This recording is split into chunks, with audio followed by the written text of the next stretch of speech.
C'est relativement de pouvoir. C'est-à-dire que le quotidien est parfois tellement vivant.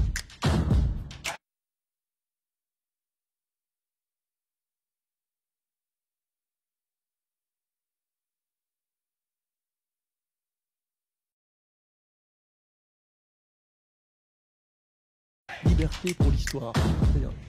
Oui, bien sûr. Vous privilégiez à la fin révélation.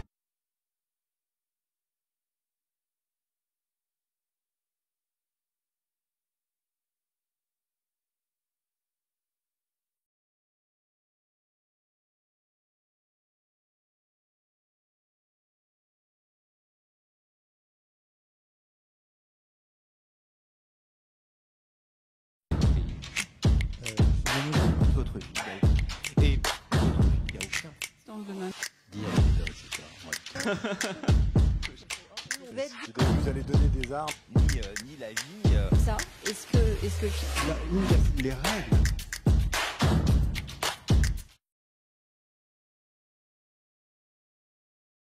Politeia étant la deuxième édition du Festival des idées qui se déroule à Thionville et qui est organisé par la ville de Thionville d'une part et par l'association des mots et des débats d'autre part. Le thème de cette année de Politeia, c'est les progrès. Quels progrès avec un point d'interrogation qui est décliné sous différentes formes et sur différents sujets. Et ce soir, ce sera bien sûr la poésie. Alors, je vais vous présenter nos différents invités et vous pourrez acheter et acquérir les livres qu'ils ont écrits à la bibliothèque éphémère au Puzzle ou sur une bibliothèque éphémère également à la sortie de l'Adagio. Alors, je vais commencer par Dorian Masson. Dorian Masson qui est juste à côté de moi, qui est un poète, dont voici le cursus. Après avoir passé un bac littéraire option cinéma audiovisuel, il a suivi les cours de théâtre du cours Florent, la prestigieuse école de théâtre. Il a présidé ensuite une association qui s'appelait Freak Show pour organiser des événements culturels destinés à des publics sensibles. En 2016, il remporte 2 prix avec un film qui s'appelle Filme ton quartier, le premier prix du concours documentaire de France Télévisions et le prix de la Fondation France Télévisions. En 2018, il publie des nouvelles et des revues dans Traction Brabant. Traction Brabant étant une revue qui est gérée par Patrice Maltaverne, qui est un mécène et qui gère plusieurs sites, dont Traction Brabant et Citron Gare, et qui est particulièrement actif dans le soutien, la découverte et le développement de la poésie. En 2018, Dorian Masson remporte le 2e prix du concours de la nouvelle francophone Don Quichotte pour une œuvre qui s'appelle Dark Web, et ensuite le 1er prix du concours Corinne Vuillaume en 2019 pour Acéré. En 2020, il est lauréat du prix Pamplune pour sa nouvelle Coda. Il publie régulièrement sur Instagram et en 2022, il publie son premier recueil de poésie, Plus de likes que d'amour, aux éditions de l'Iconoclaste. En 2024, Dorian a été invité par Nancy Houston à collaborer à un atelier d'écriture avec l'association 3027 qui milite pour l'accès de la culture à tous. Et enfin, en 2025, il prépare son spectacle de performance poétique et musicale qui s'intitule On pire, on vit avec Marie Sigal et il va publier son 2e recueil, Ils disent qu'il y a un remède, et ceci aux éditions Corlevour. Au quotidien, il écrit aussi pour la publicité, la jeunesse et anime des ateliers d'écriture. À ce propos, il y a demain un atelier d'écriture qui se fait avec l'intelligence artificielle et qui se passera demain matin à Puzzle. Il reste de la place. Si vous voulez, vous pouvez aller vous renseigner demain matin à Puzzle pour participer à cette écriture, à cet atelier d'écriture poétique avec l'intelligence artificielle. Une citation qui est tirée de son livre Plus de likes que d'amour. Je frappe ma tête contre les barreaux et la clé est dans ma poche. Donc on lui demandera de sortir la clé de sa poche dans les minutes ou les quarts d'heure qui suivent, ou les heures qui suivent. On va continuer ensuite avec Anne Malaprade, qui est au milieu de nous. Et Anne Malaprade vit et travaille à Paris, où elle enseigne en classe préparatoire. Elle publie régulièrement des notes et des articles pour Poésie Bao et Citodis, qui sont les deux principaux sites qui publient de la poésie contemporaine, la poésie par des acteurs, par des poètes vivants, et qui diffusent donc leur poésie sur ces deux sites. Elle est agrégée, doctoresse lettres, a consacré une thèse à Bernard Noël et publié un ouvrage critique sur Catherine Pozzi. Cryptadia est son 4e ouvrage qui a été publié aux éditions Isabelle Sauvage. Elle nous en lira plus tard un extrait. Après avoir publié Lettres au corps en 2014, Notre corps qui est en mots en 2016 et qui a eu le prix international de poésie francophone Yvan Goll. Et enfin, Parole, Parole a été publié en 2018, toujours aux éditions Isabelle Sauvage. Elle a également publié, issue d'une résidence à Tanger en 2016, L'hypothèse Tanger. Enfin, une chronique sur ces deux derniers recueils vient d'être publiée sur le site Wukali, ça s'écrit W-U-K-A-L-I. Une citation sortie également de Cryptadia, « Tu cours vers ton danger, il t'appelle, adopte son sacré, respire le profane, accepte. » Et enfin, à côté, Pierre Grouix. Pierre Grouix, qui est professeur de classe exceptionnelle, poète et écrivain, ancien élève de l'École normale supérieure, agrégé de lettres modernes. Il a enseigné à l'étranger, en Angleterre, Espagne, Norvège, Danemark et États-Unis. Il a publié 70 livres qui parlent de la littérature française, de l'histoire, de la file de Fès au Maroc et également sur le sport. Son dernier livre est d'ailleurs une biographie de Pierre de Coubertin. Il a fait paraître beaucoup de traductions du suédois, le suédois étant parlé en Suède mais également en Finlande, du norvégien commun et dialectal, du danois et de l'islandais. Et pour tout ça, il a obtenu en 2007 la bourse de traduction du prix européen de littérature. C'est donc un grand traducteur. Il est juré au prix international du poète résistant. Poète lui-même, il dirige 4 collections, dont 2 de poésie étrangère, et il achève actuellement un roman sur les Jeux olympiques d'hiver de Lillehammer. Ces 2 livres, à paraître en 2025, sont intitulés « Chant du passeur », il s'agit de traduction d'un poète suédois, Gunnar Ekelöf, et enfin « Vincent », ça s'écrit 20, V-A-I-N, et 100, S-A-N-G, un roman sur la mort de Van Gogh. Et puis, à l'extrême droite, on a également le plaisir d'avoir Thierry Cordier, auteur, compositeur, interprète qui vit à Longwy et qui tourne dans toute la Lorraine, et qui ce soir, à qui j'ai demandé de bien vouloir mettre en musique un poète que tout le monde connaît et apprécie, mais qu'il faut de temps en temps relire, Arthur Rimbaud. Thierry, tu as la parole. Pour ça, je vais demander à mes 3 invités de bien vouloir se mettre en face et d'écouter Thierry.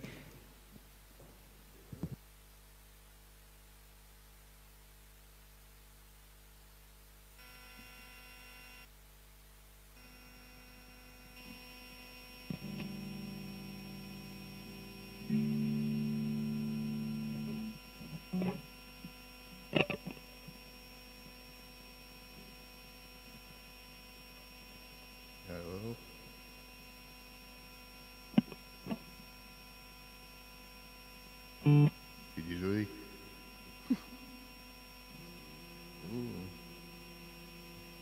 Tu vois le progrès dans la poésie comme dans la musique.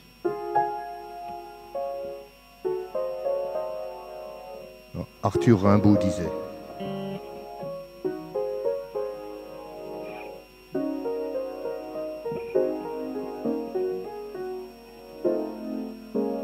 je puis dire que la victoire m'est acquise. Les grincements de dents, les sifflements de feu, les sourires empestés se modèrent. Tous les souvenirs immondes s'effacent. Mes derniers regrets détalent, des jalousies pour les mendiants, les brigands, les amis de la mort, les arriérés de toutes sortes. Damnés, si je me vengeais. Il faut être absolument moderne.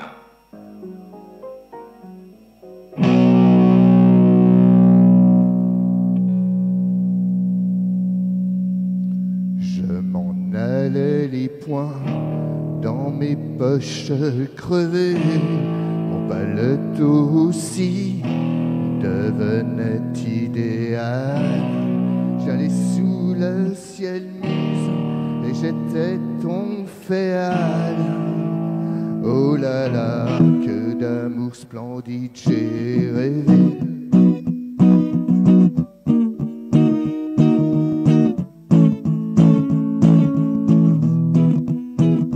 Mon unique culotte avait un large trou. Petit pousset rêveur, j'égrenais sur ma route des rimes. Mon auberge était à la grande douce, mes étoiles au ciel avaient un doux fou-fou. Ma bohème, oh là là, ma bohème.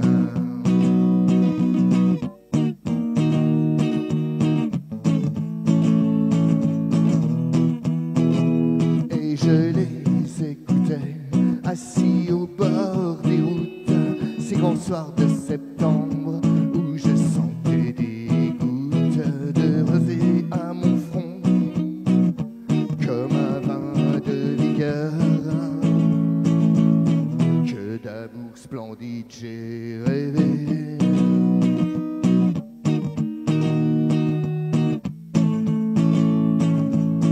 Que d'amour splendide j'ai rêvé. Ma bohème.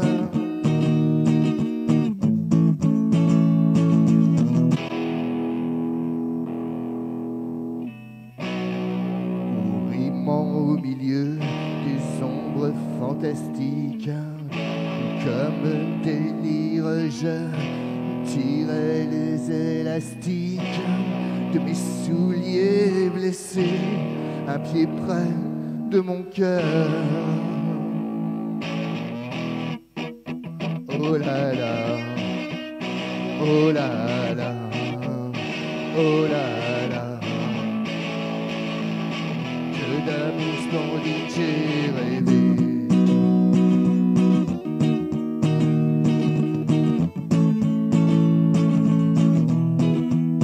Ma bohème, ma bohème, que d'amour splendide j'ai rêvé.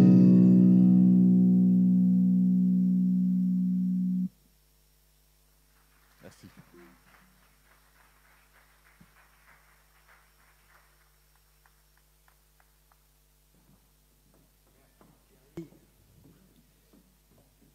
Merci. Voilà qui nous met d'emblée dans Rimbaud. Rimbaud qui a dit que le poète est un multiplicateur de progrès.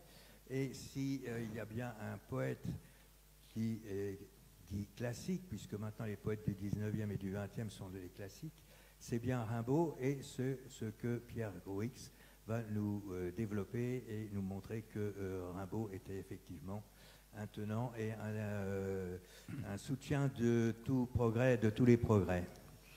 Merci, je suis content de retrouver l'équipe de Polythéia et Thionville autour de la poésie, et spécialement Thierry Cordier, des souvenirs de Longwy, de Tableau Noir, des correspondances baudelairiennes, l'idée étant de creuser la poésie. Je présente un travail que je suis heureux de dédier à Philippe Poivret en 21 points brefs. Je l'ai intitulé « Poésie progrès, 21 fois Rimbaud 1 ». Je crois que toute notion ou motif correspond plus à un poète qu'à un autre. Quand Philippe m'a parlé progrès et poésie, j'ai ipso facto pensé à Rimbaud, sur lequel j'ai écrit un livre il y a 25 ans. Il est dans l'imaginaire le poète du progrès. 2. De fait, de grands poètes de l'âge d'or poétique français, il est celui du progrès, de l'en avant, plus que Baudelaire, trop timide formellement, attaché au sonnet, une étape, une forme fixe que Rimbaud dépassera vite. Plus que son Verlaine d'impair et de douceur, dont le progrès est musical, c'est le temps de saluer ici la mémoire d'un grand poète français que nous avons perdu cette année, mon ami Guy Goffette. L'image qu'il donne de Rimbaud est justement un homme du progrès, plus que Mallarmé, au progrès obscur, hermétique, et finalement plus que Hugo, dont le progrès est surtout social. 3. Au départ, il y a au moins 2 Rimbaud, celui des poésies du cahier de Douai, d'une part, plus sage, moins préoccupé de progrès, celui de la saison et des illuminations, d'autre part, où s'écrit le progrès rimbaldien. 4. Le premier Rimbaud pratique le pastiche, le degré zéro du progrès. Le bateau ivre que chantera Thierry, sa carte d'introduction à Paris, est un pur pastiche parnassien. 5. Au vrai, qui dit progrès dit programme. Progrès, c'est une lettre programmatique, la lettre du voyant à son ancien professeur de rhétorique. À la différence de Verlaine, Rimbaud n'écrit pas son art poétique sous forme de poème, mais il dépose cette déflagration dans sa correspondance. Il dit ce qu'il souhaiterait être au meilleur que de lui. 6. Au centre, le progrès est lié à l'être qui s'écrit au plus haut de lui-même. Le progrès est indissociable du poète au meilleur de soi, l'homme en route, en progrès, au sens dynamique, spatial du terme, Rimbaud, l'homme aux semelles de vent et la créature du voyage, du parcours, vers le progrès aussi. 7. Dans le même axe, il y a un lien entre le voyant et l'homme du progrès. Ce progrès n'est pas celui du monde industriel, dont il est le témoin et le contemporain, même si cette dimension se retrouve dans le monde urbain de la saison et des illuminations, ou dans les poèmes en prose de Baudelaire. 8. Au vrai, le progrès n'est pas au dehors, lié par le visuel, mais intérieur, interne. 9. Ce progrès est celui du langage, pas le langage de tous, le monde du dictionnaire, mais le langage intime dont le poète est capable. C'est un progrès à échelle personnelle. Le poète est le témoin du progrès en lui. 10. Dans le même ordre d'idées, quand Rimbaud pense au progrès, il évoque celui de l'écriture, au-dedans, celui dont il est capable. Son progrès est à la première personne, il n'a pas de dimension sociale. Le terme de progrès s'applique d'abord au moi, il ne se diffuse pas vers les autres. 11. De même, je est un autre. L'homme du progrès, par le langage, est lié à l'autre en soi. C'est l'autre qui écrit le progrès de la poésie. 12. Peu ont autant critiqué la poésie que Rimbaud, jusqu'à le rejeter à moins de 20 ans, à se faire has-been de ce genre à cet âge, mais peu ont compté autant sur elle avant cela. Elle est idéalement une merveille de tous les possibles, le progrès par excellence. Elle est un espoir fou. 13. Dans la même veine, idéalement, le poète est un progrès de l'homme qui réussit, un progrès de l'écriture l'un par l'autre, une nouveauté absolue, finalement une sorte de monstre. 14. Il existe un lien direct, nécessaire, entre la poésie et le progrès. La poésie est le progrès du langage, le lieu du déploiement de ses possibles. 15. L'homme du progrès et l'autre, il y a un lien net entre le progrès et l'autre, il est différent. 16. Mais le progrès est aussi une illusion, un échec. Quand Rimbaud sera rendu, c'est son terme, à la réalité, 1000 choses seront du versant de l'échec, à commencer par la poésie et le progrès. La poésie sera du versant de la grande défaite. En fin de parcours, le point commun de la poésie et du progrès, c'est l'échec. 17. Rimbaud est à la fois le spectateur de la grande défaite de 70 et d'une encore plus grande défaite postérieure en lui-même. 18. Alors le fils du vent quitte la poésie et rejoint la prose, la matière, chair et fer. Il devient vendeur d'esclaves, d'armes. Il laisse l'histoire où peut s'inscrire le progrès pour la géographie sur un autre continent qui le nie. Pour Rimbaud l'Africain, il y a belle lurette que la poésie ne signifie plus le progrès, qu'elle s'est avouée illusion. Il se sent floué. 19. Sa correspondance du temps est pénible à lire, tant toute poésie en est volontairement absente. Il a renoncé au progrès dans l'écriture, à la poésie qu'il taxe désormais de rinsure. 20. Dans ces conditions, Rimbaud quitte la poésie, se défait d'elle comme d'un vieux vêtement, au moment où il se rend compte que, illusoire, elle ne peut plus opérer l'alchimie du verbe, bref, qu'elle ne peut plus être vecteur de progrès. À la fin, le progrès est plus un rêve qu'une réalité. 21. Il reste que Rimbaud a écrit ce progrès et son échec avec une manière d'écrire qui n'est qu'à lui et a porté l'écriture au-delà, en avant, en rêve. Le poème matière ne duplique pas, ne plagie pas, il va plus loin. Quand elle est progrès, et seulement telle, la poésie passe, elle passe outre, elle outrepasse. Merci. Bien. Merci Pierre pour cette relecture de Rimbaud à la lumière du progrès qui effectivement affleure en permanence dans tous ses écrits, dans tous ses poèmes, qu'ils soient en prose ou qu'ils soient versifiés. La poésie, effectivement, depuis Rimbaud, a une certaine évolution, on peut appeler ça progrès ou on peut appeler ça évolution, peu importe. Toujours est-il que la poésie est actuellement diffusée, et largement diffusée, et bien plus que dans les siècles précédents, et ça aussi grâce aussi au numérique, qui a permis une diffusion immédiate d'un certain nombre d'auteurs et d'autrices qui sinon n'auraient jamais eu la diffusion qu'ils ont eue. Et il n'y a qu'à constater le nombre de sites internet qui se sont développés, mais également les éditeurs qui publient toutes les semaines, en regardant sur Poésie Bao toutes les semaines, ou presque, il y a au moins une dizaine d'ouvrages de poésie qui sont publiés. Et puis il y a également des festivals, des rencontres, des festivals, alors sans parler de Poéma. Poéma, c'est un festival qui se déroule depuis sur 4 ou 5 mois sur tout le Grand Est. Également Patrice Maltaverne qui avait développé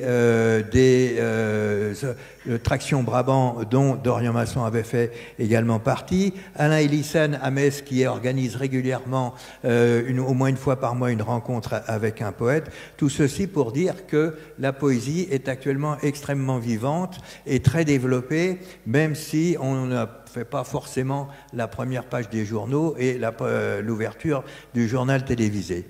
Ceci étant, Anne Malaprade, vous avez suivi et lu, commenté tout ce qui se fait en poésie depuis au moins une vingtaine d'années sur 2 sites, Poésie Bao et Citodis, sur lesquels vous commentez et vous faites une chronique sans juger, sans détruire, sans critiquer, bien au contraire. Et donc vous êtes particulièrement indiqué pour nous dire et nous expliquer ce qui se passe dans la poésie depuis 20 ans et comment vous voyez et comment vous avez vu cette évolution depuis ces 20 dernières années, ou un peu plus ou un peu moins. Je vous laisse la parole. Merci. Bonsoir, merci pour votre accueil. Je suis très heureuse d'être parmi vous. Alors, en quelques mots, je crois que je suis avant tout une lectrice, donc quelqu'un qui aime lire et qui aime entendre et retrouver dans des livres, entre autres, des voix qui me parlent, qu'elles soient contemporaines ou qu'elles soient anciennes. Donc, moi, tout de suite, quand vous m'avez sollicité à propos de cette table ronde et que vous avez mis en avant la question du progrès, j'ai pensé, moi, tout de suite, contemporain et extrême contemporain. C'est-à-dire que ce qui me marque dans mes lectures et dans mes rencontres, c'est que certains textes qui actuellement me paraissent, pour le coup, assez vieillots et assez rigides, assez tournés vers le passé ou vers la répétition de quelque chose qui s'est déjà dit ou qui s'est déjà fait, alors qu'en replongeant dans des textes très anciens, je pense à des textes du XVIe siècle comme Louise Labbé, j'ai le sentiment d'une extrême contemporanéité. Donc voilà, le progrès, ça a à voir avec la question de l'histoire, de la chronologie, mais ce qui est le plus récent n'est peut-être pas ce qui bouleverse le plus la langue. Or, j'ai l'impression, et ce que j'attends moi de la poésie, c'est qu'elle bouleverse l'état de la langue tel qu'il est. La langue, c'est une entité vivante, et comme toute entité vivante, elle se déploie, elle meurt, elle passe par des crises, par des soubresauts, par des guerres, par des effondrements, et elle a besoin d'être renouvelée pour perdurer et pour toucher toujours au plus près du réel. Et je crois que la poésie, c'est justement cette pratique littéraire très particulière, très singulière, qui, à la différence des autres genres littéraires, n'est pas assujettie à la question de la représentation. Un poème, j'ai l'impression, je crois, mais je mets plein de modalités, parce que je suis absolument sûre de rien, d'après mes lectures, j'ai l'impression qu'un poème, c'est quelque chose justement qui peut se détacher du devoir de représenter la réalité. Et ça lui donne une liberté qu'on peut qualifier de folle et de surprenante et de parfois déroutante, mais c'est aussi ce qui fait la saveur de ces textes-là. Voilà, ça c'était le premier point, donc la question du progrès, qui est, je pense, alliée à la question du contemporain et de l'extrême contemporain. C'est-à-dire qu'est-ce qui nous parle aujourd'hui, qu'est-ce qui résonne avec notre temps.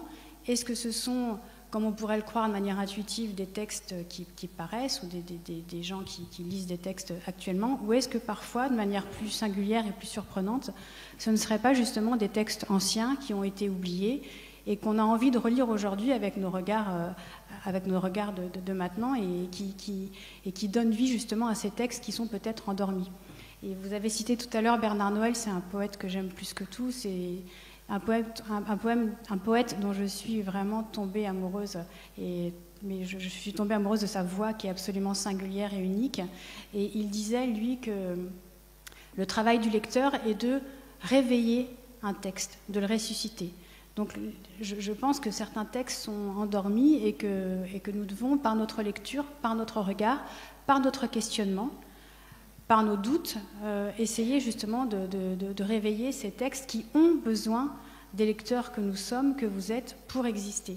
Donc c'est aussi un appel à la lecture que je fais. Les textes ont besoin de vous, lecteurs. Un texte sans lecteur, c'est un texte mort, donc à vous de réveiller les textes par votre questionnement, par la mise en voix que vous en faites. Les textes n'appartiennent pas ni aux bibliothèques ni aux écrivains qui les ont produits. Les textes appartiennent, je crois, avant tout aux lecteurs. Un deuxième point aussi que je voulais souligner, c'était la question de qu'est-ce que fait apparaître finalement le poème. Est-ce qu'un poème fait apparaître quelque chose qui progresse? Et si oui, quelle est la nature de ce progrès? Moi, je crois que le poème fait apparaître une langue et que ce qu'on attend, nous, comme lecteurs, c'est que cette langue, elle nous surprenne et elle fasse intervenir quelque chose qui est de l'ordre du neuf et du nouveau, qui nous déstabilise. Alors le neuf et le nouveau, c'est pas du progrès au sens où c'est toujours meilleur ou toujours mieux. Le neuf et le nouveau, c'est quelque chose c'est une proposition, si vous voulez, dans la langue, qui se fait avec un rythme, avec une tonalité particulière. Et c'est cette proposition que nous, en tant que lecteurs, on peut applaudir ou qui peut nous laisser muets et nous laisser des fois un peu décontenancés. Donc je crois que la poésie, c'est un genre qui est constamment en mouvement. Et c'est un genre qui nous fait avancer plus qu'il nous fait progresser. Et c'est pour ça que j'aime tant cette poésie, et c'est pour ça que je continue d'en lire et qu'elle me nourrit au sens propre du terme. Autre point aussi qui me frappe, depuis que je lis, et notamment depuis que je lis de la poésie, j'ai l'impression que la poésie, elle va toujours essayer d'interroger 3 expériences qui sont fondamentales quand on est un être humain. Et ces 3 expériences, elles touchent 3 mots-clés qui sont 1, le corps, 2, la langue, 3, le réel. La poésie, c'est ce genre qui sans cesse demande des réponses ou qui continue de questionner ces 3 mots et ces 3 expériences que sont le corps, la langue et le réel. Alors, est-ce qu'on peut dire que le corps progresse? Je crois que la question est assez aberrante. C'est pas parce qu'on trouve des nouveaux moyens de soigner ce corps ou de le rendre plus puissant ou plus vaillant ou peut-être plus proche de l'éternité que le corps progresse. Est-ce que la langue progresse? Alors la langue d'aujourd'hui, elle n'est pas meilleure que la langue d'hier. Elle est différente, elle est nouvelle, elle nous surprend. Elle avance, la langue. Est-ce que le réel progresse? Je ne crois pas non plus que le réel puisse progresser. Par contre, la perception que nous avons du réel, la perception que nous avons du corps et la perception que nous avons de la langue, tout ça peut changer grâce justement à cet usage des mots qui est très particulier et qui arrive lorsqu'on écrit ou lorsqu'on lit de la poésie. Alors, puisqu'on parle de progrès, on peut se poser la question suivante: où va la poésie? Si la poésie nous fait avancer, elle nous fait avancer dans une direction. Alors je crois qu'aujourd'hui, il y a au moins 3 grandes directions qui se proposent à celui qui écrit de la poésie et à celui qui en lit. Et c'est aussi donc peut-être une grille de lecture que je vous propose. J'ai l'impression, et je ne suis pas la seule à le dire, il y a beaucoup de lecteurs qui partagent cette impression, que la poésie, elle peut choisir une première voie, V-O-I-E cette fois-ci, la voie de la restauration. Donc le poète, ce serait celui qui chercherait à restaurer une langue qui a eu lieu et qu'il considère comme absolument belle et absolument indépassable. Donc le poète serait celui qui reproduirait des schémas, des formes qui existent déjà, Tout ça pour rendre hommage à une langue qu'il perçoit comme absolument belle, magnifique, et capable peut-être de dire quelque chose du réel. C'est une voix qui ne m'intéresse pas trop. Moi, je préférerais plutôt une seconde voix qu'on pourrait appeler la voix de l'invention. La poésie, c'est ce genre qui est constamment porté à se réinventer. Alors en allant chercher du côté de mondes que l'on ne connaît pas très bien, c'est-à-dire en allant voir du côté des poésies telles que d'autres peuples, d'autres civilisations ou même d'autres temps les ont écrits. Cette voie de l'invention, elle me paraît particulièrement intéressante et elle me procure beaucoup de bonheur, beaucoup de plaisir, même si elle me surprend sans cesse. Et puis une troisième voie, qui est peut-être plus problématique, mais qui est aussi, je crois, assez intéressante, c'est une voie qu'on pourrait appeler la voie de la négation. C'est-à-dire qu'un certain nombre de poètes choisissent en fait de dire adieu à la poésie, un peu comme Rimbaud a dit adieu à la poésie, en choisissant d'ouvrir cette poésie ou de la faire renaître dans la proximité d'autres arts, d'autres genres, que ce soit la musique, les arts plastiques, le théâtre. Et elle deviendrait donc un art total et un art peut-être d'autant plus vivant. Voilà, donc entre ces trois voies, je pense que le progrès, au sens de la progression vers quelque chose, peut continuer d'arriver. Et puis un dernier mot pour finir sur ce point. Ce qui me frappe, ce qui me touche et ce qui me bouleverse dans la poésie, c'est à quel point justement certains poètes sont ce qu'on pourrait appeler des intensifs. C'est-à-dire qu'ils donnent à la langue une intensité qu'elle n'a peut-être pas lorsqu'on l'utilise de manière quotidienne sans réfléchir à ce qu'elle est. Le poète est celui qui nous dit, voilà, on a un matériau, ce matériau c'est la langue, et on va essayer de jouer, de travailler, de faire avec ce matériau, mais en lui donnant une intensité qu'on oublie ou qu'on n'a pas le temps peut-être de lui donner dans la vie quotidienne. Et voilà, je crois que le poème est un travail pratique qui permet sur la langue qui est considérée comme une matière sonore, alors certes qui est associée à du son, une matière sonore qu'il va falloir aller travailler, bouleverser, malaxer pour donner plus d'intensité justement au monde, au corps et à la langue tel que je vous l'ai dit tout à l'heure. Voilà, merci de votre attention. Bien, merci pour cette belle présentation de ce qu'est la poésie et quel est le travail et pas le but, mais enfin quel est le travail et peut-être le but un peu de la poésie qui se doit effectivement de réinventer en permanence la langue. Alors, Dorian Masson, vous avez publié un livre donc, qui s'appelle « Plus de like que d'amour », dans lequel vous proposez des poèmes relativement courts et qui s'attachent au quotidien et qui reprennent même un thème qui est inhérent à la poésie depuis l'aube de l'humanité, qui est l'amour, puisque vous nous avez expliqué dans ce livre que l'amour est bien plus important que les likes et que l'amour vécu est bien plus important que le numérique. Et en cela, le Monde publie aujourd'hui 2 pages consacrées à la poésie contemporaine, dans laquelle ils expliquent que la poésie contemporaine, c'est la poésie du quotidien.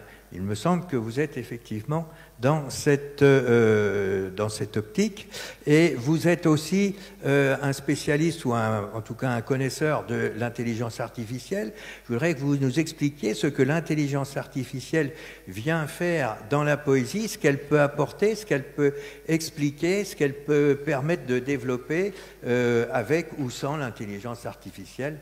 C'est à vous de nous dire ce qu'on peut en attendre de ce côté-là. Bonsoir. Alors je suis venu vraiment en mauvais élève parce que contrairement à mes 2 camarades, je n'ai aucune note, aucune structure à mon discours. Je vais vous parler très, très humblement. J'ai aucun bagage académique, une culture très lacunaire. Je viens d'un environnement où on ne lisait pas. Donc tout ce que je peux vous dire, c'est vous partager une expérience de terrain. Quand j'étais au lycée, je séchais les cours de poésie, ça ne m'intéressait absolument pas. C'était un peu le cas de tous mes camarades d'ailleurs. J'avais un prof de français qui s'arrachait les cheveux en nous disant qu'il avait jamais vu une classe aussi morte que nous, quand il nous parlait de poésie. Et effectivement, la poésie, c'était des textes morts, d'auteurs morts, enfermés dans des médiathèques mortes. C'était à peu près l'image qu'on en avait. Et aujourd'hui, j'anime des ateliers d'écriture dans des collèges, des lycées, à Paris, en banlieue, en province. Et tout ce qui n'est pas Paris, c'est la province. Et les élèves, d'abord, demandent s'il y a encore des poètes vivants, si ça existe. Et puis, ensuite, on leur parle des réseaux sociaux. Et il s'avère que sur les réseaux sociaux, avant la poésie, quand on était adolescent, c'était un journal intime. On écrivait quelques lignes qu'on montrait à personne, qu'on partageait à une amoureuse, ou sinon ça restait sous clé tout le temps. Et maintenant, cette parole-là, de l'intimité, de la confidence, du quotidien, effectivement, elle s'exprime énormément sur les réseaux sociaux. Et la poésie est un peu devenue le cheval de bataille de cette parole-là. Et sur Instagram, sur TikTok, il y a, rien qu'en France, des milliers de comptes de poètes, qu'on appelle parfois des insta-poètes, qui publient leur poésie de façon quotidienne, donc sur les réseaux sociaux, et qui utilisent les codes des réseaux sociaux, dont celui maintenant de plus en plus de la vidéo, pour publier, pour être lus. Et on parle de comptes qui ont des centaines de milliers d'abonnés, vraiment. Ce qu'on remarque, c'est qu'en réaction à ça, effectivement, l'édition a très vite réagi. Et donc, attention, je vais faire un truc très polémique. Les éditions de l'Iconoclaste ont lancé une collection de poésie, l'Iconopop, en 2020, sur l'excellente et brillante idée d'Alexandre Bord et Cécile Coulon pour défendre une vision populaire et accessible de la poésie. J'ai été publié dans ce cadre, j'en suis extrêmement reconnaissant, j'ai eu beaucoup de chance. Et effectivement, ce qui est intéressant, c'est que j'ai envoyé un manuscrit par la voie postale, comme tout le monde, comme le ferait un auteur qui n'est pas sur les réseaux sociaux.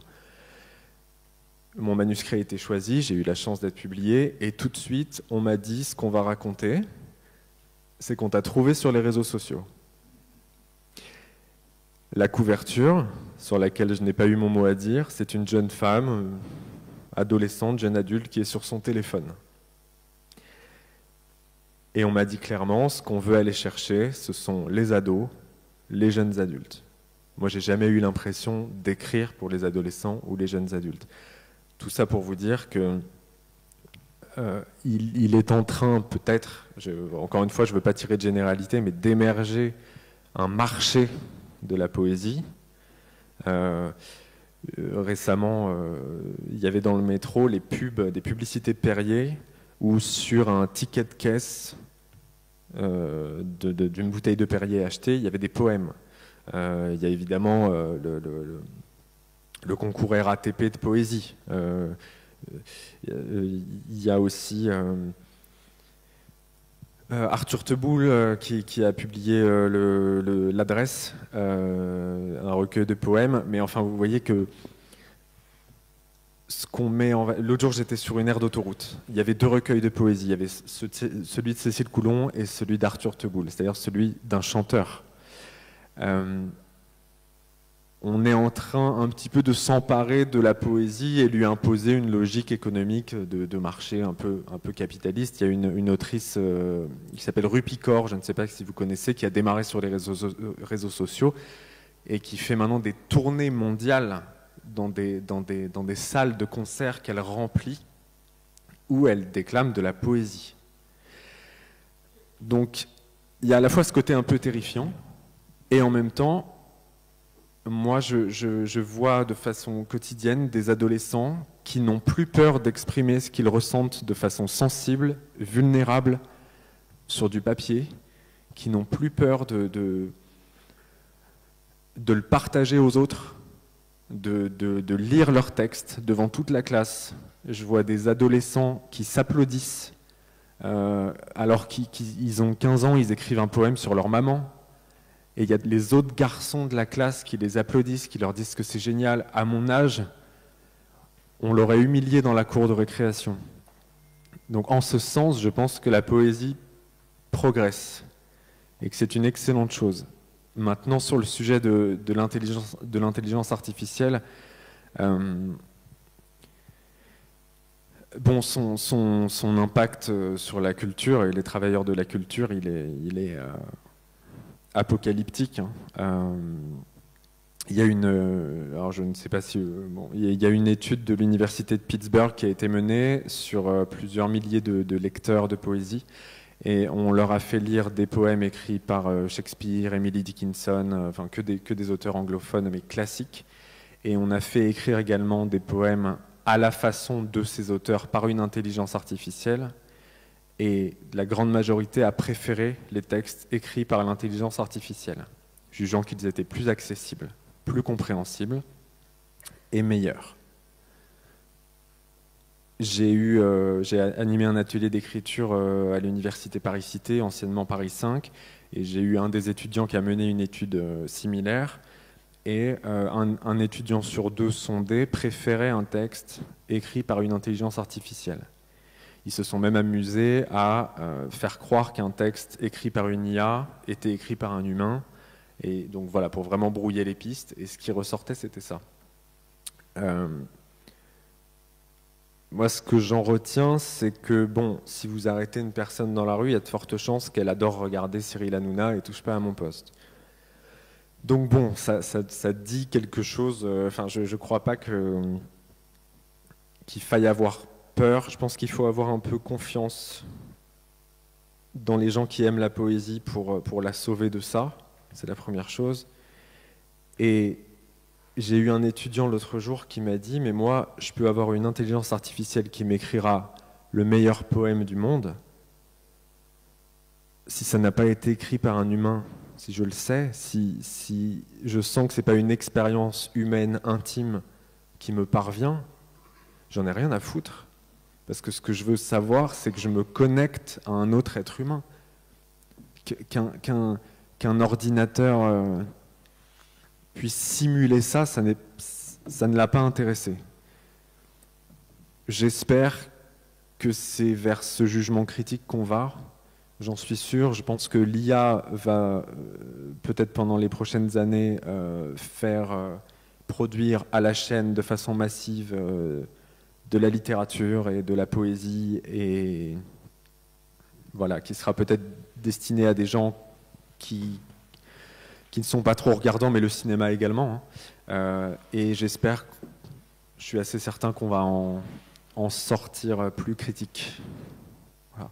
Alors, pour rebondir là-dessus, en ce qui concerne l'IA, on peut trouver très facilement sur Internet un site qui écrivent un alexandrin, enfin un quatrain, mais d'après ce que j'ai lu, on a pris le bateau ivre de Rimbaud, on a pris un certain nombre de mots clés des premières strophes, on a demandé à l'IA d'écrire un poème, ça n'avait rien à voir avec ce que notre cher Rimbaud avait écrit, et même en demandant 2 ou 3 fois à l'IA de recommencer et de faire mieux, l'IA n'a jamais réussi à faire quoi que ce soit qui puisse évoquer autant que ce que la poésie de Rimbaud a fait. Maintenant, les tenants de l'IA vont nous expliquer que d'ici quelques années, l'IA réussira à faire du Rimbaud, aussi bien que Rimbaud, mais même à ce moment-là, de savoir que ça a été fait par une intelligence artificielle, le lecteur, effectivement, ne trouvera pas le même plaisir que quand il saura que c'est un être vivant, sensible, qui ressent un certain nombre de choses, qui sera capable de profiter et de goûter à ce poème. Alors Pierre, nous sommes ici les deux de la même génération qui sont un petit peu antérieures à celle des deux autres invités. Que penses-tu de cette évolution de l'IA et de la poésie telle qu'elle est construite et écrite et diffusée actuellement? Ben écoute, moi je n'y crois pas une seconde, quoi. Je crois que l'IA intervient dans évidemment bien des domaines de la pensée, mais qu'au niveau de la poésie, ça s'arrête là, qu'il y a une résistance, si tu veux, de la poésie, puis de la parole de beauté par rapport à cette intelligence artificielle. Moi, j'ai vu passer comme ça quelques textes écrits par l'intelligence artificielle. J'ai pas été convaincu. Alors, il faut voir avec les progrès, justement, voir si on peut aller plus loin que ça. Mais sur le fait, il y a une résistance totale de ma part. C'est un univers qui ne m'intéresse pas, enfin, qui ne compte pas, quoi. Bien. Eh ben, nous voilà fixés.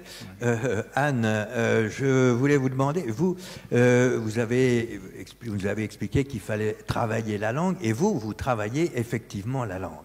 Et vous travaillez la langue dans sa grammaire, dans la ponctuation, et vous avez une façon d'écrire qui vous est tout à fait personnelle. Je voudrais que vous nous expliquiez un petit peu pourquoi, comment, qu'est-ce que vous dites qu'est-ce que le fait de rompre avec la grammaire traditionnelle, avec l'écriture traditionnelle, vous permet de dire et d'exprimer que vous ne pourriez pas faire selon un mode traditionnel, sans parler même des alexandrins ou d'une poésie rimée dont vous êtes quand même relativement éloigné.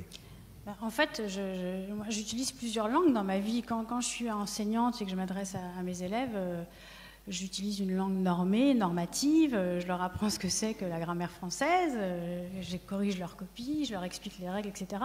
Mais je leur dis aussi qu'il y a deux moments dans la vie. Il y a le moment de comprendre qu'on s'exprime à partir d'un système, qui est la grammaire, mais il y a aussi le moment où peut-être on peut prendre des distances avec ce système, le remettre en cause, le bouleverser, l'interroger. Et autant quand j'écris un texte critique, quand j'essaie de rendre compte d'une lecture, comme je vous disais que j'étais avant tout une lectrice, ben je me plie à la langue et à la grammaire telle qu'on la conçoit traditionnellement pour être le plus lisible et la plus claire possible. Mais quand je suis du côté plutôt d'une écriture que je considère comme créatrice, ben là je vais m'abandonner à quelque chose et je vais aussi m'abandonner à un courant. Et ce courant, c'est une espèce de langue interne qui me traverse. Et pour moi, écrire, c'est aussi s'abandonner à quelque chose qui nous traverse et qui ressemble à une espèce de langue exclusivement sonore, et bien plus sonore que sensée. Donc dans la langue classique, il y a du son et du sens. Et dans la langue poétique telle que je la conçois, il y a avant tout du son. Et c'est en m'abandonnant à ce son que je vais retrouver peut-être un sens que je ne maîtrise absolument pas et que le son que je produis va donner lieu à un sens qui m'interpelle et qui me surprend, moi, la première. Et puis pour rebondir simplement sur la question de l'intelligence artificielle, ce que je vous disais tout à l'heure, moi je crois qu'on écrit avec son corps. Donc moi je partage assez votre opinion, c'est-à-dire que oui, un ordinateur peut écrire, une intelligence artificielle peut écrire, mais ce sera de l'artifice qui écrira de l'artifice. Et je pense que quand on est lecteur, quand on est humain, on a besoin d'une chaleur ou d'une froideur, mais que seul le corps et l'expérience d'un homme peut donner. Donc l'intelligence artificielle, c'est très bien, je pense que ça peut être très utile dans plein de domaines, des domaines notamment techniques, mais pour moi, c'est un autre champ un autre champ CHAMP que le champ CHANT que développe la poésie. Donc voilà, je ne suis pas inquiète parce que je pense que c'est deux domaines absolument différents et je pense que très vite les lecteurs se rendront compte qu'un sonnet ou qu'un poème écrit par une intelligence artificielle, oui, alors c'est peut-être plus lisible, plus clair, mais est-ce que c'est ça qu'on attend de la poésie? Enfin, on n'en a rien à faire de la clarté. Justement, la poésie, je vous le dis, c'est ce genre qui nous permet de nous confronter à l'obscurité, à l'énigme. L'intelligence artificielle, elle ne va pas résoudre les énigmes. Donc, voilà, moi je ne suis pas inquiète au sens où je pense que c'est deux domaines absolument éloignés l'un de l'autre. Et qu'aucun ordinateur ne pourra écrire ce qu'un corps écrit. Et encore une fois, un poème, ça s'écrit pas avec de l'intelligence. Non. Même de l'intelligence naturelle. Un poème, ça s'écrit avec un corps, avec une expérience, avec des affects, avec une révolte, avec aussi une pensée, mais une pensée qui est liée toujours à l'émotion. Et la pensée et l'émotion, je crois qu'aucun ordinateur n'est capable d'en produire. Dorian, qu'est-ce que tu vois hocher de la Oui, tête, non, mais moi je suis tout à fait d'accord. J'aime beaucoup l'utilisation par Pierre du mot de résistance. Je pense que la poésie va résister parce que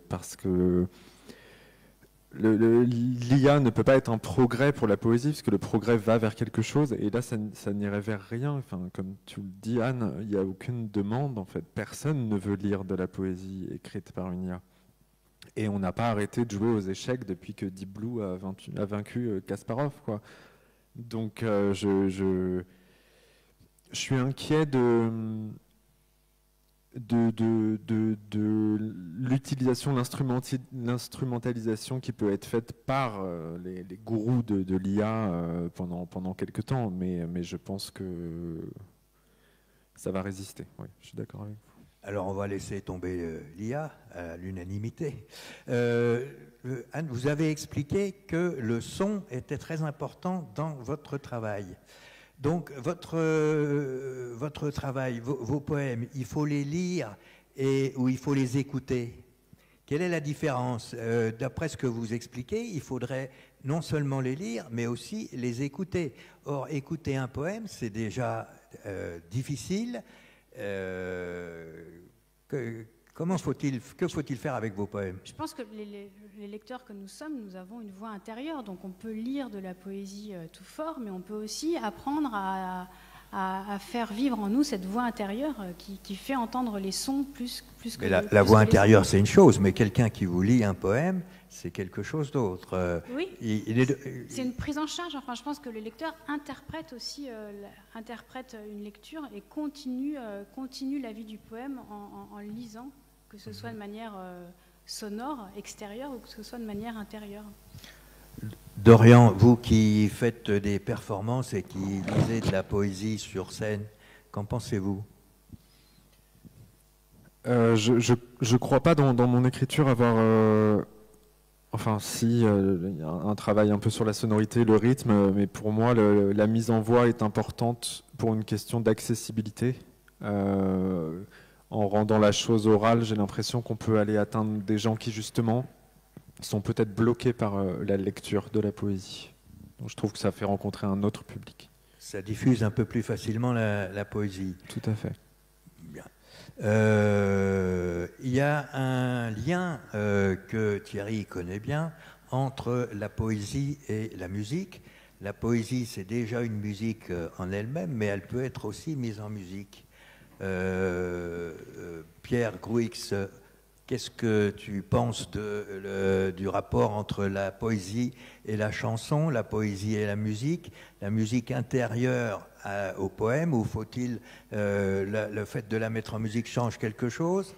Mais le lien entre la poésie et la musique, historiquement, c'est un lien qui évidemment qui a une longueur, une profondeur en siècles. C'est chanter la poésie, mais pour ce qui est plus simplement peut-être du XXe siècle, le fait que la poésie vienne à nous par des chanteurs et par des chanteuses qui nous ont bouleversés. Alors les noms sont là, ils viennent. Moi, je pense à Brassens ou à Barbara, tu vois, mais on peut penser évidemment à d'autres noms. Et donc ce lien historique entre la poésie et la musique, bah, il se déploie devant nous et pour notre plus grand bonheur. Et en tout cas, c'est une façon, on parlait tout à l'heure de l'enseignement et des classes, c'est une façon, je crois, assez intéressante de faire venir, d'inviter, de convier les élèves à la poésie par le biais de cette sorte de musique. Enfin, Thierry dirait ça mieux que moi. Là aussi, une façon de diffuser la poésie. Actuellement, dans la société, se pose le problème du genre. En poésie, Anne, la poésie est genrée. Vous pensez qu'elle est genrée, qu'une poésie féminine est différente d'une autre? Je pense à Dominique Fourcade, qui est un écrivain contemporain qui publie chez POL, qui a écrit des recueils magnifiques, par exemple Rose Déclic, mais bien d'autres depuis, et il lui-même dit enfin, il parle de lui souvent au féminin quand il écrit. Il dit que quand il écrit de la poésie, il réveille en lui, ou il soulève en lui la question du féminin. Donc voilà, je pense que la poésie met en œuvre une voix qui est tissée par de multiples expériences. Alors ces expériences, elles sont peut-être genrées, mais quand elles passent par le biais de l'écriture et de la langue, elles dépassent aussi cette question du genre, elles deviennent transgenres. Donc je sais pas, il se trouve que moi, comme lectrice, je lis beaucoup aussi de femmes, mais c'est pas du tout une position politique ou idéologique. Voilà, je le fais parce qu'il se trouve que ces voix-là m'intéressent. Mais c'est vrai que ce serait intéressant de savoir si j'aurais le même intérêt pour ces textes, ne sachant pas quel est leur auteur. Et justement, quand vous choisissez un auteur ou une autrice à chroniquer, vous choisissez... Pourquoi vous choisissez? Pourquoi vous prenez ce texte-là plutôt qu'un autre? Vous avez des critères? C'est une rencontre, c'est un coup de foudre. Je ne peux pas écrire sur un texte qui m'indiffère ou que je trouve même mauvais. Je ne vois pas pourquoi je vais embêter l'écrivain en question à dire voilà, là c'est pas très bon. Enfin, je suis qui pour dire ça? Non, moi, en fait, un texte, il y a des textes qui m'arrêtent et qui me donnent envie d'écrire. Et qui me donnent vraiment envie d'écrire. J'ai envie de répondre, j'ai envie de rentrer en contact avec ce texte par l'écriture. Donc c'est vraiment l'histoire d'un coup de foudre. Et c'est un texte qui me pose une question insondable. C'est des textes qui sont pour moi, qui renvoient à la question du mystère et de l'énigme. Et j'ai l'impression de mener une enquête. Mon travail de lectrice, c'est un travail d'enquêteuse. C'est-à-dire que je lis un texte qui me surprend, que je ne comprends pas. Et il y a plein de domaines dans la vie... plein d'expériences, quand je ne comprends pas, je ne suis pas contente, je suis en colère, je me trouve nulle et voilà, et j'ai envie de tout arrêter. Mais alors, je n'ai pas cette réaction-là quand c'est un texte poétique. Au contraire, cette incompréhension qui est la mienne, j'ai envie de la travailler. Et je la travaille par la chronique que j'essaye de mettre en œuvre à partir du texte que j'ai rencontré. Mais il y a vraiment quelque chose de l'ordre du coup de foudre et de l'arrêt, de la fascination. Qu'est-ce qui fait qu'il y a quelque chose qui m'arrête? Pourquoi ce texte... me tend la main, finalement. Je réponds à ce texte par une parole critique, au sens critique, pas au sens de dire c'est bien, c'est mal. Critique, ça veut dire discerner. Ouais. C'est ça. On essaie de discerner, de voir quelles sont les ombres, quelles sont les voix, quels sont les corps qui font que ce texte m'arrête et que j'ai envie de passer du temps avec lui. On va poser la même question au Normalien, qui est un spécialiste du 19e et 20e siècle. Qu'est-ce qui fait qu'un texte, qu'une poésie accroche par rapport à ce qui s'écrivait, ce qu'ont écrit Rimbaud, Baudelaire, Verlaine, ce qui s'écrit actuellement de nos jours? Qu'est-ce qui fait que tu accroches plus sur un texte d'une poésie peut-être plus classique ou... Quelle est pour toi l'évolution actuelle de la poésie? Plus modestement, si tu veux. Micro, prends ton micro. Ce qui me retient dans un texte... Prends ton micro, Pierre, prends ton micro. Ce qui me retient dans un texte, pardon, c'est d'abord la beauté. C'est la beauté. C'est ensuite la musique. Il n'y a pas de beau texte sans musicalité. Et c'est ensuite la lumière. C'est-à-dire la somme de lumière que ces mots peuvent accueillir dans leur corps, dans leur présence. Et c'est tellement rare, ça arrive si peu que lorsque ça arrive, cette déflagration, je la sens immédiatement, et puis c'est finalement ce qui m'appelle, ce qui me retient, ce qui m'attire dans cette voix qui devient immédiatement celle d'un ami et d'une voix que je n'oublierai jamais. Oui. Le paradoxe de la poésie, c'est que il faut avec des mots expliquer quelque chose qui à la limite n'est pas explicable avec les mots.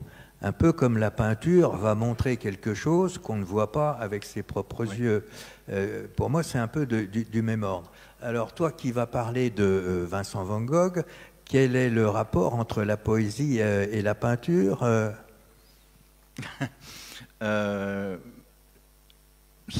tournerait, et je parle au conditionnel parce que j'en suis évidemment pas sûr, Toujours autour de l'idée de beauté et de lumière. Tu vois, par rapport à la poésie et par rapport à la poésie. La poésie a sa beauté propre, a sa lumière propre, à mon sens. Et dans les textes de rencontre, c'est ça qui me frappe en premier. En revanche, si un texte est mal écrit, il y a quelque chose qui ne va pas, un vers qui est faux, enfin, ça éclate tout de suite. On ne peut pas tricher en poésie. Tu vois, on ne peut pas tricher. Soit le poème est beau et à partir de là, la navigation prend corps, quand on est parti et on part très très loin, et pas simplement géographiquement comme Rimbaud. Mais si jamais il y a quelque chose qui empêche, qui barre, qui obère, si tu veux, le flux, le passage de la beauté, comme une sorte de caillou noir, si tu veux, dans le cours d'une rivière, là, ça commence à... Enfin, moi, je m'en détourne, je passe mon chemin. La vie est trop courte. Donc, la beauté, la lumière, l'amour, oui. Dorian, vous êtes dans votre poésie au centre de la lumière, de l'amour et de la beauté. J'essaye, j'espère être dans le vrai et le juste. J'aime bien la phrase qui dit que la poésie c'est du stand-up pas drôle, parce que le stand-up on rit et on se dit mais putain c'est tellement vrai, et j'espère que la poésie on trouve ça déjà beau et ensuite on se dit et en plus c'est tellement vrai. Donc, et parfois les choses vraies sont pas forcément lumineuse, mais en tout cas, la poésie met un spot effectivement de lumière, fait exister quelque chose en organisant la lumière autour pour mettre en valeur quelque chose d'un peu plus vivant que d'habitude dans le quotidien. Et pour vous, vous écrivez des poèmes, mais écrire la même chose en prose, pourquoi vous écrivez en vers ? C'est plus... Ne me dites pas que c'est par préférence ou c'est parce que j'ai envie. Non. Je voudrais avoir une réponse un peu plus détaillée ou un peu plus justifiée. Qu'est-ce qui fait que vous avez choisi, en parlant de la vie quotidienne, en parlant de l'amour, de parler en vers, avec des textes qui sont relativement courts, plutôt que de développer ça sur un roman, un texte, une invention, une histoire. Finalement, vous racontez des histoires dans vos poèmes. C'est des histoires courtes, c'est effectivement un flash, il y a un peu de lumière, c'est beau, parce qu'il y a toujours quelque chose, ça se finit relativement bien. Et qu'est-ce qui fait que vous utilisez le vers plutôt que la prose? Qu'est-ce que le vers vous apporte en plus que la prose ne vous apporterait pas?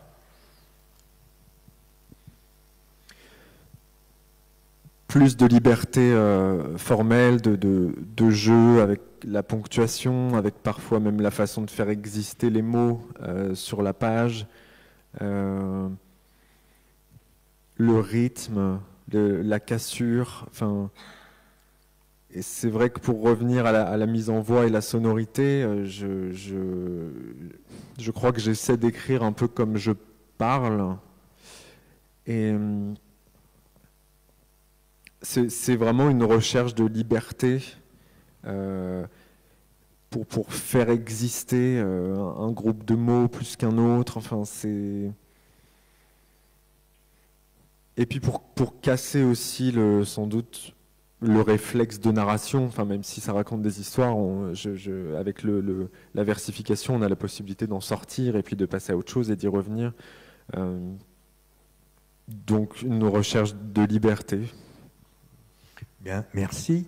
Avant de vous demander à tous les trois de lire une partie de vos textes, je voudrais vous donner deux citations. L'une, c'est de Laurent Gaspard. Laurent Gaspard, il était chirurgien et poète, ce qui est quand même relativement rare. Médecin et poète, ça existe, mais chirurgien et poète, c'est plus compliqué. Là, voilà. D'une fleur cueillie... quelque chose en moi écoute sans relâche l'inaudible battement dans les choses. Pour moi, la poésie, c'est l'inaudible battement dans les choses, et c'est au poète de montrer cet inaudible battement, qui est effectivement inaudible. Mais le paradoxe, c'est qu'il faut la montrer. L'autre, c'est de Ungaretti, qui, dans le premier poème de son recueil, Une vie, dit ceci, et c'est les deux vers du poème: d'une fleur cueillie à l'autre offerte, l'inexprimable rien. Pour moi, la poésie, elle a effectivement à dire l'inexprimable rien. Elle doit dire ce qui ne peut pas être dit avec des mots, et il faut pourtant le dire avec des mots. Voilà, j'en ai fini avec ces deux citations. Dorian, si vous voulez bien lire un de vos textes.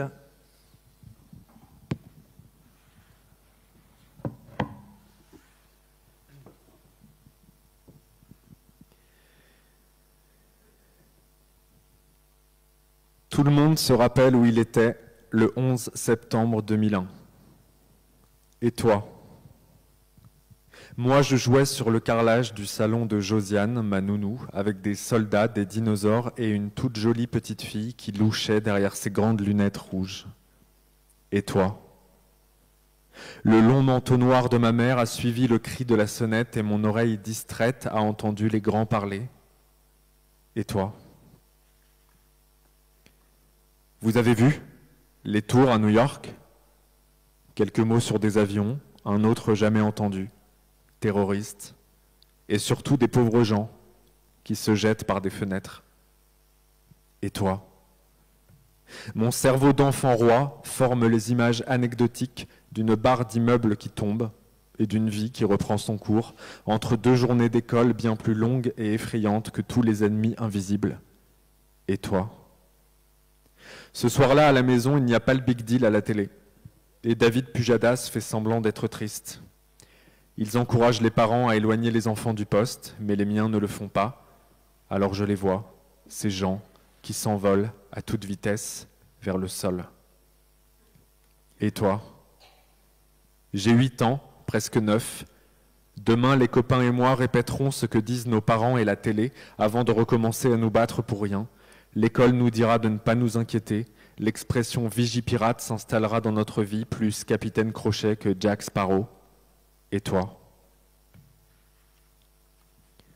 Tout le monde se rappelle où il était le 11 septembre 2001. New York s'est noyé dans la fumée. Les pompiers étaient des dieux. Au téléphone, des otages disaient « Je t'aime » pour la dernière fois. L'histoire s'est pris les pieds dans ses lacets. L'Occident a fait pipi dans sa culotte. Les rois du monde ont mangé leur pâte à modeler. Et toi? Toi, mon amour, tu venais de naître. Merci. Anne, si vous voulez bien lire un extrait de Cryptadia. C'est un extrait qui s'appelle Prélude. On retrouve les sons et la musique.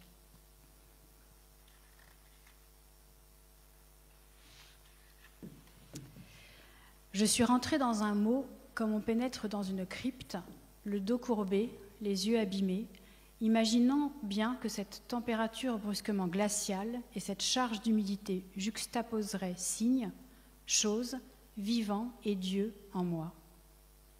Je n'arrive plus à sortir de ce mot, je ne sais plus où ni comment je l'ai trouvé, lui m'a prise et m'a refoulée à moi-même.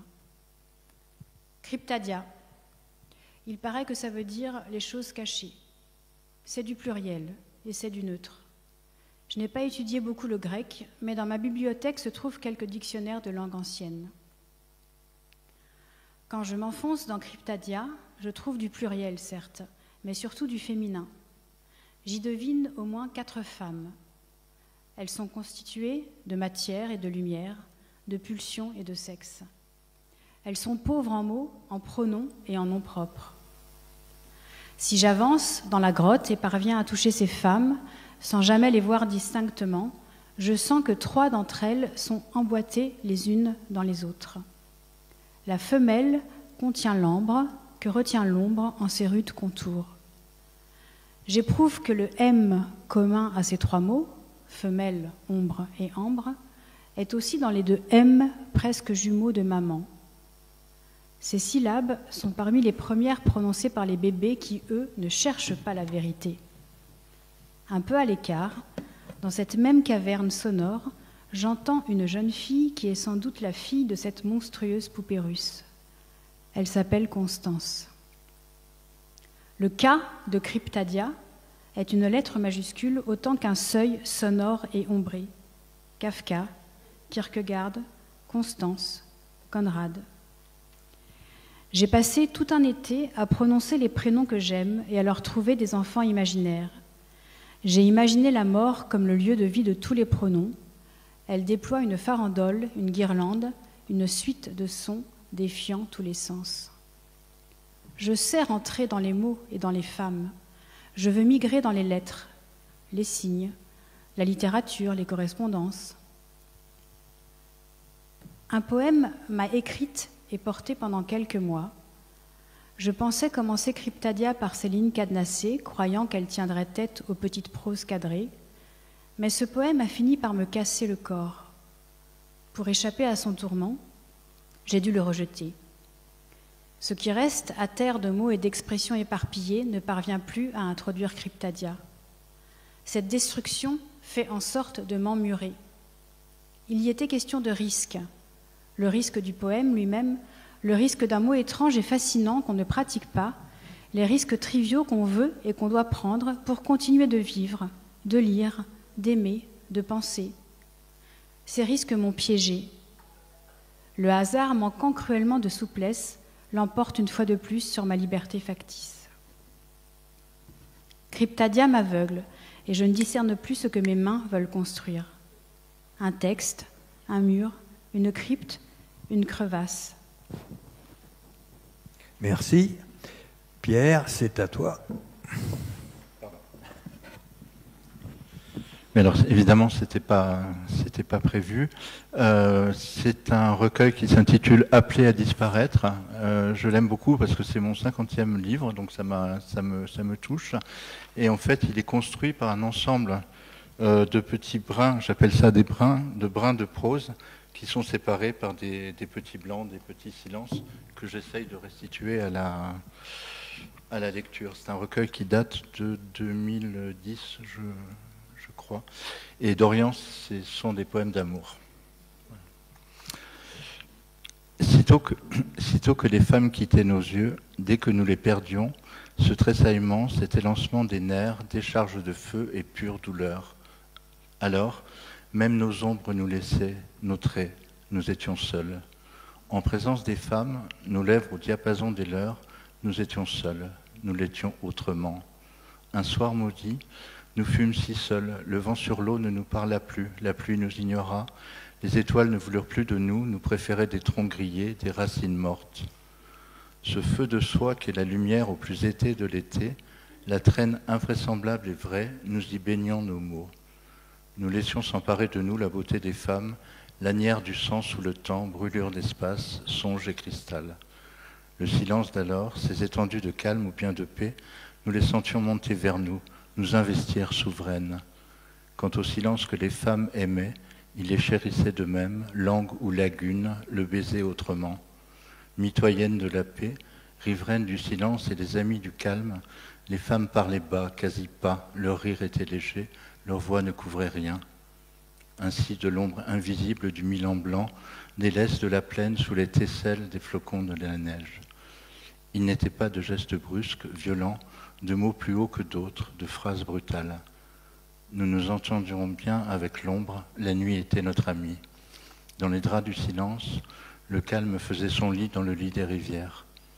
Au plus brillant de l'amour, nous ne commettions pas plus de bruit que l'eau des rivières en leur cours de silence, que le vent appelait à se taire sur le soir, calme et paix. Les étoiles se taisaient au centre de la nuit. À leur école, nous en faisions de même.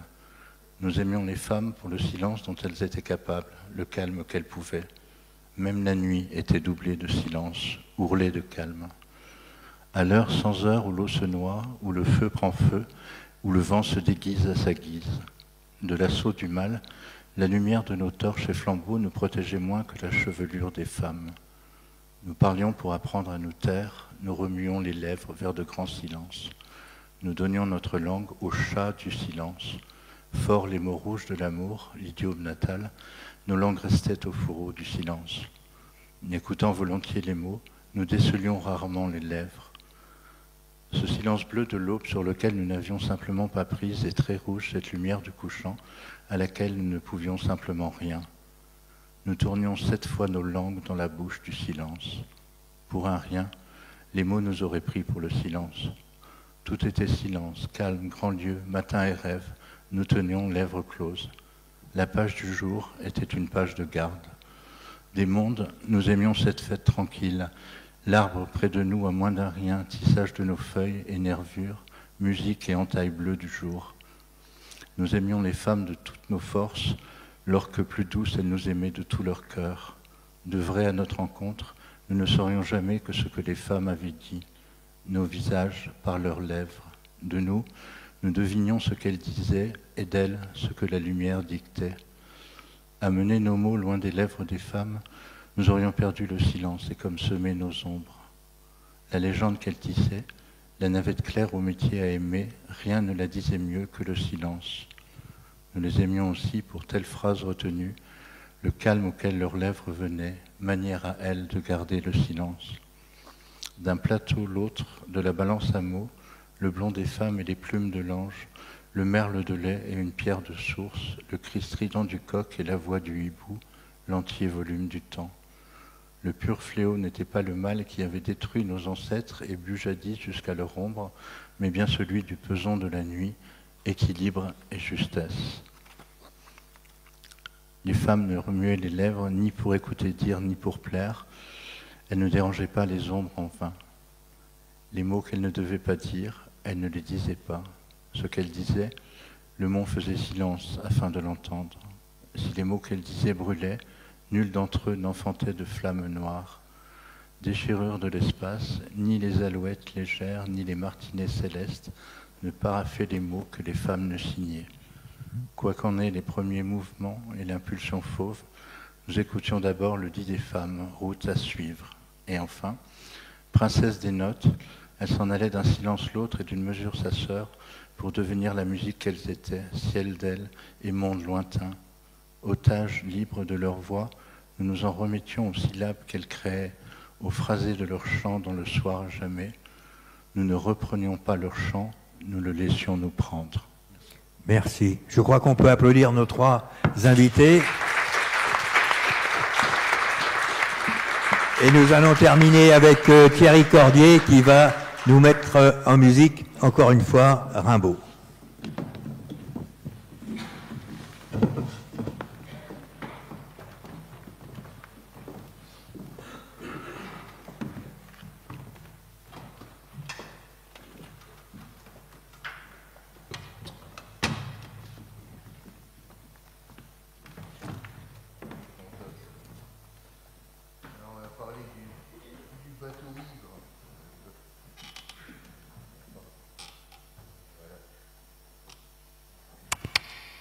On a parlé du bateau ivre de Rimbaud. Le bateau ivre de Rimbaud.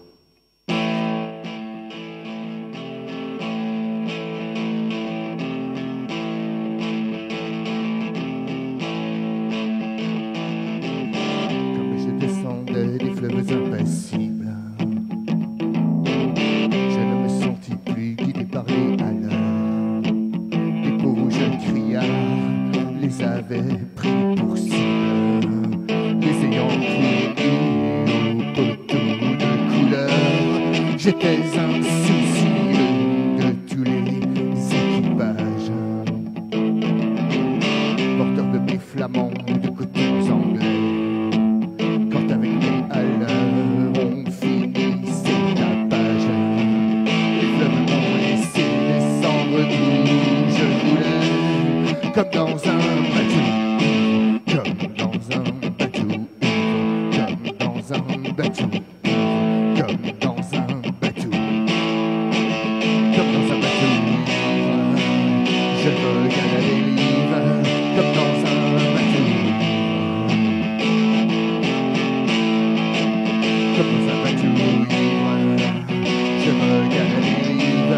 comme dans un bateau ivre.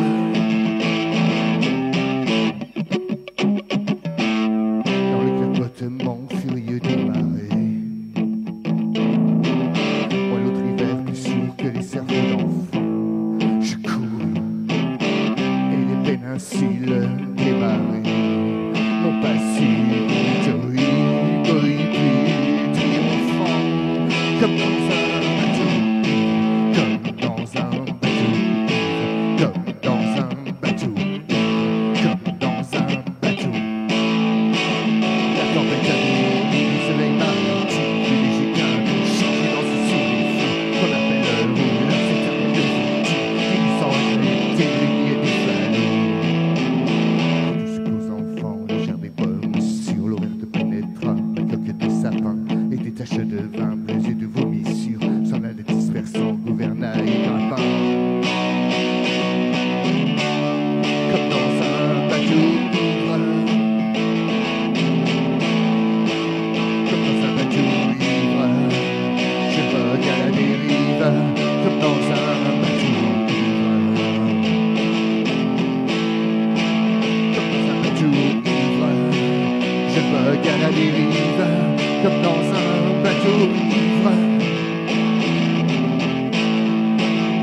dans un bateau ivre. Je vogue à la dérive, comme dans un bateau ivre.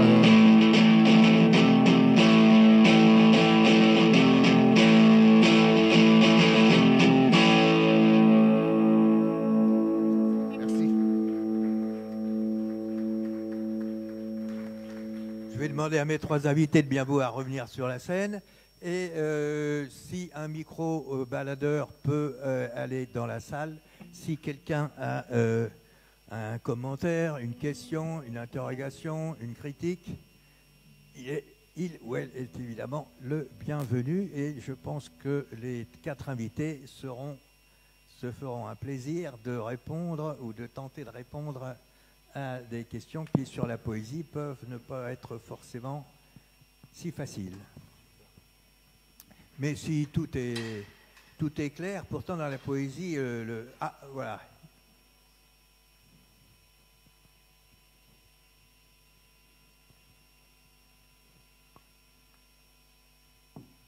Merci beaucoup. J'ai été très intéressé par tout ce que vous avez raconté. J'y connais pas grand-chose en poésie, juste un petit peu. Mais en préambule, je voudrais dire qu'une langue véhicule des principes et des valeurs. J'en veux pour preuve, avec des amis, j'entendais le mot food truck. Alors j'ai dit, mais non, c'est des marchands ambulants. Ah oui, mais ils n'aiment pas. Autrement dit, notre langue évolue. Est-ce qu'elle évolue dans le bon sens? Je me pose des questions. Et je ne mets pas email, je mets courriel. Alors, je ne sais pas s'il faut continuer dans cette voie. Toujours est-il que je me pose la question. Maintenant, par rapport au thème, le progrès, oui, je crois qu'au travers de la poésie, on peut mettre en avant un certain progrès. Je prends Mélancolia de Victor Hugo, où il dit ce progrès, où va-t-il, que veut-il, etc. Donc, il pose la question du travail des enfants. Donc, on a évolué un petit peu. Est-ce qu'on a bien évolué? Ça, c'est un autre problème. Mais au départ, cette poésie fait évoluer le travail des enfants qui vont travailler 15 heures sous des meules. Ensuite, je redécouvre les poésies que j'ai apprises il y a un certain temps. Par exemple, à la mi-carême, le progrès, c'était la valse. Et Musset met en avant la valse, cette nymphe allemande au brodequin doré, etc. Et on sent que ce progrès de la danse, c'est quelque chose de fantastique. Ensuite, je pense que quand on écrit quelques poèmes, c'est une synthèse dans notre tête, une synthèse au travers des 5 sens. Et on met en avant la musique, les parfums, les ressentis amoureux, etc. Moi, j'ai écrit des trucs jusqu'à 18 ans, un peu à la manière de Rimbaud, et puis après, enfin, c'était quelconque. Hein. Mais après, j'ai plus rien écrit parce que je ne ressentais pas les choses. Donc, aujourd'hui, je me pose des questions sur, comment dire, qu'est-ce que je ressens aujourd'hui à la relecture de ces choses-là. Et vous m'avez apporté quelques réponses et je ne sais pas ce que vous en pensez. Merci beaucoup. Je m'arrête là, hein, parce que sinon je parle toute la nuit. Voilà. Qui veut répondre?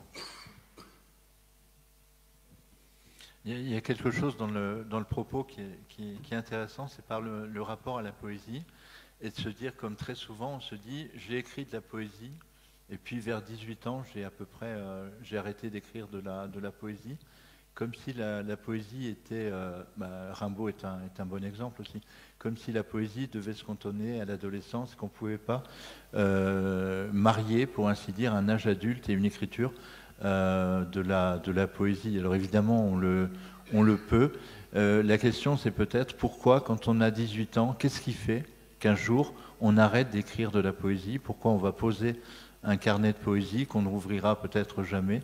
Pourquoi on décide de ne plus se laisser emporter par la poésie? Ou est-ce qu'on a trouvé d'autres amours plus belles que la poésie et qui nous en éloignent? En tout cas, vous avez le mérite de poser la question, le fait de quitter la poésie et de se dire finalement mes progrès, je vais aller les vivre ailleurs. Étonnant. Quelqu'un d'autre veut répondre sur la langue? En vous écoutant, moi je pensais, quand vous avez dit au début la langue véhicule aussi des idées, des valeurs, je pensais aussi à tout ce courant de la poésie qui dit que la langue poétique, elle essaye de réagir, de résister, pour reprendre un mot qu'on a employé tout à l'heure, à ce qu'on appelle depuis George Orwell la novlangue, c'est-à-dire cette langue aussi managériale, cette langue qui est employée par les puissants de ce monde et qui est une langue qui vide aussi les mots de leur substance et de leur sens. Et il y a par exemple un poète qui a inventé un néologisme qui est celui de censure, mais pas la censure C-E-N-S-U-R-E, la censure qu'il écrit S-E-N-S-U-R-E. Et le poète, pour ne pas le citer, Bernard Noël, dit que justement nous vivons dans un monde qui tend à dénaturer la langue, c'est-à-dire à lui enlever son pouvoir, sa charge de sens.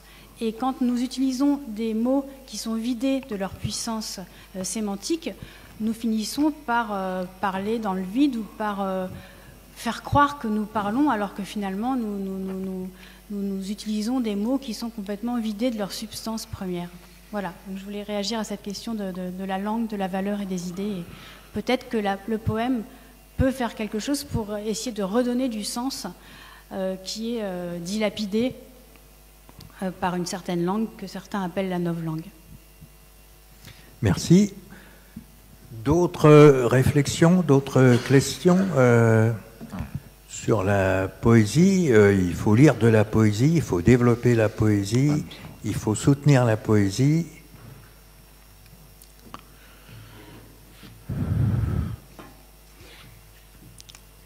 Oui, moi je pense à Jacques Rivière qui disait de Rimbaud en fait que il adorait Rimbaud et il disait que Rimbaud était un messager qui avait oublié le mot de sa mission.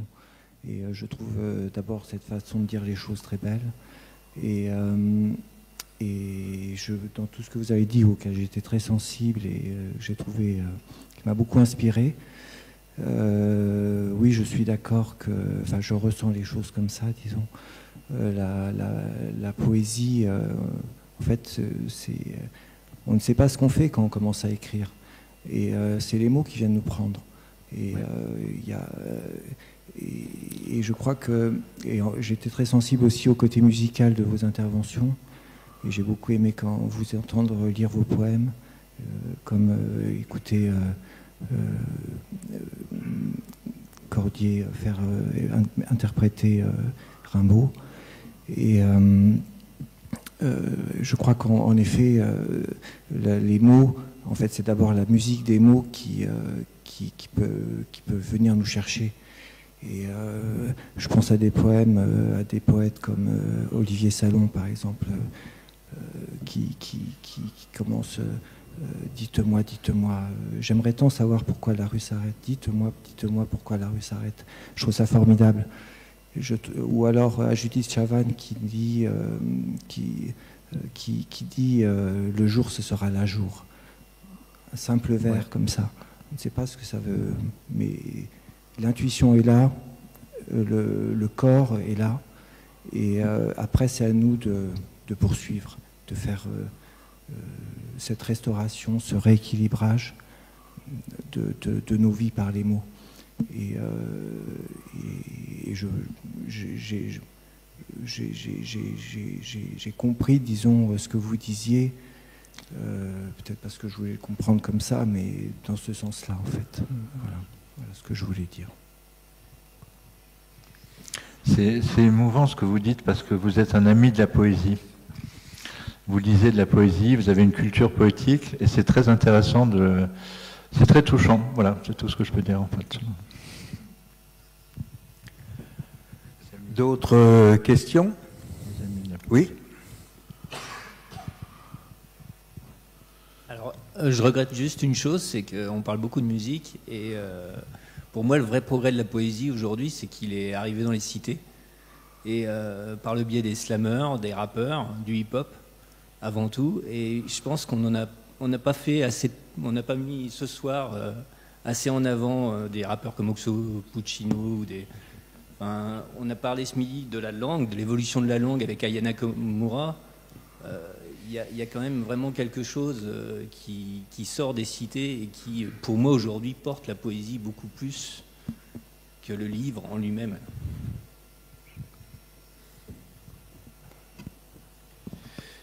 Effectivement, vous n'étiez pas en atelier d'écriture il y a 2 ans, ouais. Je vous reconnais. Effectivement, moi, c'est un peu mon pied dans la porte avec les adolescents, de leur dire que la poésie est partout et qu'elle est surtout dans le rap qu'ils écoutent. Et c'est un excellent moyen de briser la glace et de leur dire, quand j'en ai un qui cale et qui me dit « Ah, mais je sais pas, j'y arrive pas, la poésie, c'est pas pour moi, de toute façon, je comprends pas », et ben je lui dis « Écoute, écris-moi un rap ». Et donc vous avez tout à fait raison. Après, le danger de ça, c'est que on a l'impression que la poésie, pour atteindre le grand public, en tout cas, il faut toujours qu'elle se déguise. Il faut toujours qu'elle porte un autre nom. Donc que ce soit le slam ou le rap, et même en livre, recueil de textes courts, parce que, oulala, un poème, ça fait peur. C'est ce qu'on a fait avec Nicolas Mathieu, Le ciel ouvert. Il a sorti un recueil qui est un recueil de poésie, mais on appelle ça un recueil de textes courts. Donc voilà, c'est toujours un peu compliqué. C'est un bon pied dans la porte, mais ensuite, faut pas... On essaie de faire en sorte que la poésie soit pas trop un gros mot, mais bon. Oui, le rap est effectivement une forme de poésie, non ? Absolument. Ah oui, il y a des paroliers extraordinaires. On est d'accord.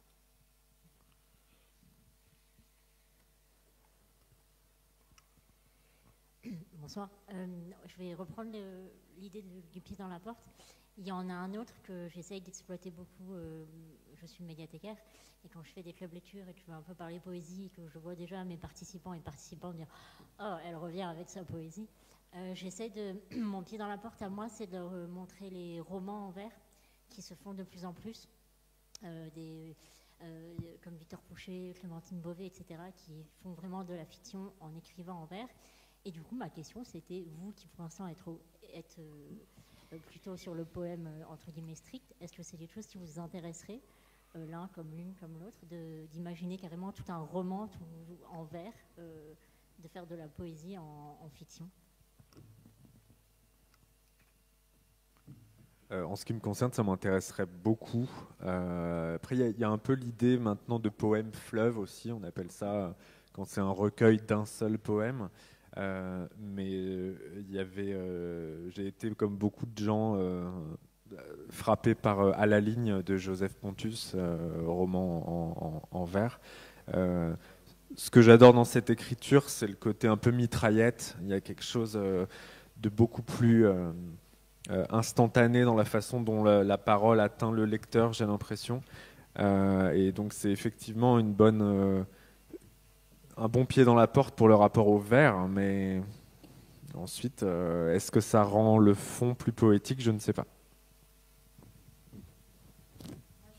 Juste en vous écoutant, je pensais à un recueil de Georges Perros qui s'appelle Une vie ordinaire, qui a déjà quelques années et qui est magnifique. Il raconte sa vie sous la forme de poèmes. Il suit un ordre chronologique et il dit le quotidien de sa vie, mais il l'a dit de manière rimée, et c'est un texte magnifique, qui part du quotidien, qui part du trivial, et qui, grâce à la forme vers, s'élève et devient quelque chose dressé sur la page. Il y a beaucoup de poètes aussi qui disent qu'un poème, c'est un texte qui se dresse sur la page, qui se tient debout. Et justement, l'architecture, le squelette du vers donne cette stature aussi au poème. Donc Georges Perros, Une vie ordinaire. Voilà, c'est un très beau texte. Moi, je voulais revenir sur le rap. J'ai parlé tout à l'heure de réticence par rapport à l'intelligence artificielle. Il va de soi que cette réticence, je ne l'ai pas par rapport au rap, et que la force de déflagration justement du rap, moi, me traverse et me bouleverse aussi. Ce rapport-là, évidemment, on aurait dû le creuser. On le fera une prochaine fois, sans nul doute. Dans 2 ans, normalement, Politeia recommence. Donc, j'espère bien pouvoir mettre aussi un peu de poésie à l'intérieur de Politeia et développer une autre vision, puisque la poésie et le rap, tout ça évolue rapidement. Voilà, si vous avez plus d'autres questions, je pense qu'on peut applaudir nos 4 invités.